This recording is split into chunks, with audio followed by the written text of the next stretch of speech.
Welcome back to another tutorial. If you're new to my channel, they call me David Clipper Hands. This is the Edgar drop fade, step by step. I hope you enjoyed this video and it helps you refine your barber skills.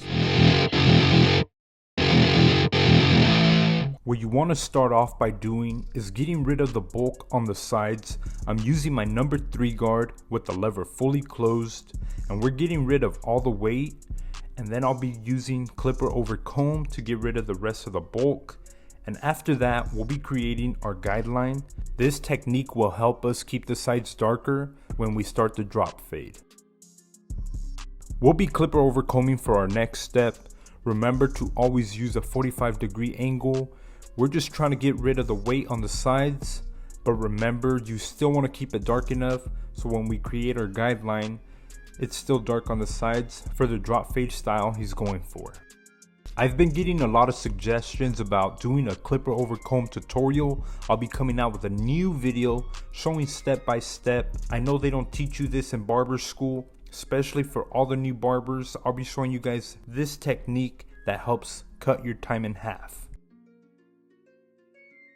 Before we create our guideline for the drop fade, remember to keep the edges. That's what gives the drop fade its style, as well as keeping it lower on the back. This is how your guideline should look like for a drop fade. Once I'm done creating my guideline, I follow it up using my shaver to go as skin tight as possible on the sides. This definitely helps the haircut stand out even more. It's like you're using a razor. Now we'll begin the fading process. I start off by using my lever fully closed, and you want to go up 1/2 inch. Whenever you do any type of drop fades or low fades, you always want to use the corner of your blades.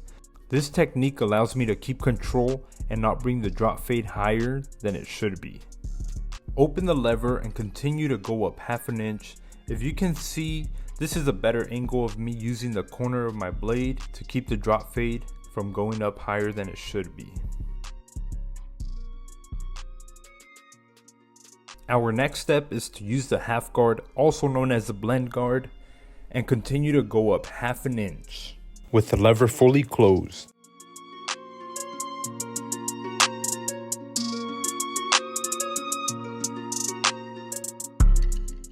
We'll be opening the lever now, still using our half guard, and don't forget to use the corner of your blade even with the guard on.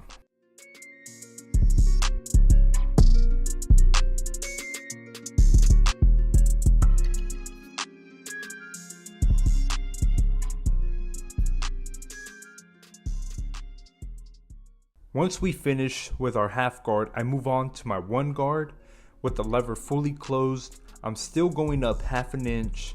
Remember, don't go up any higher than 1/2 inch or you'll be going up higher and we'll be doing a mid fade instead of a drop fade, and we don't want that. I have my lever fully open. I'm still using my 1 guard and continue to go up 1/2 inch. Don't forget to keep dropping it in the back.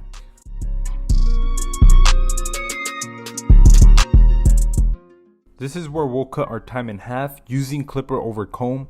Once I'm done using my 1 guard with the lever fully open, I always clipper over comb the rest and blend in everything just by clipper over combing instead of having to add another guard like a number 2 or a number 3 to fade it out.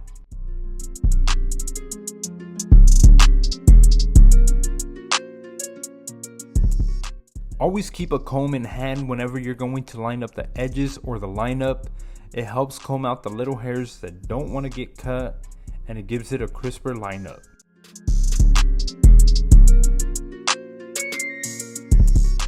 Another frequently question I get is, how do I get the lineup straight? I always keep the comb in hand and continue to comb the hair down. As you can see right there, I always have my comb and I'm combing it down, and I keep going over it with my trimmer.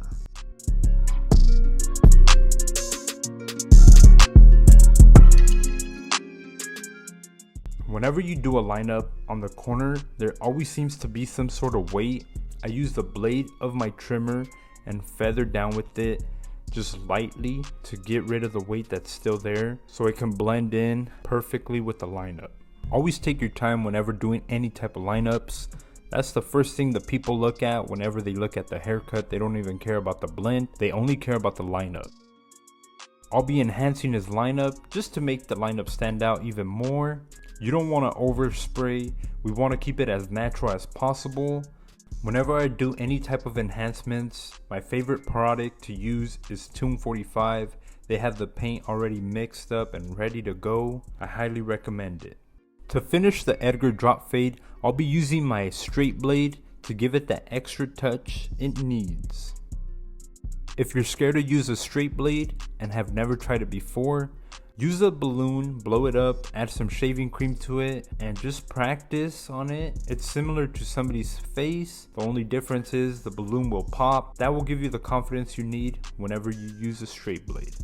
Now that we're done with the Edgar drop fade, if you want this haircut, all you have to do is tell your barber you want your hair 4 inches long on top, just depending on how you want the top and how long you want it. But as for a drop fade, remember to keep the edges on the sides. On this tutorial, we didn't touch the top. If you found this video helpful, don't forget to give it a thumbs up, hit that subscribe button, and turn the notification bells for more content. Let me know in the comments below if you have any more questions.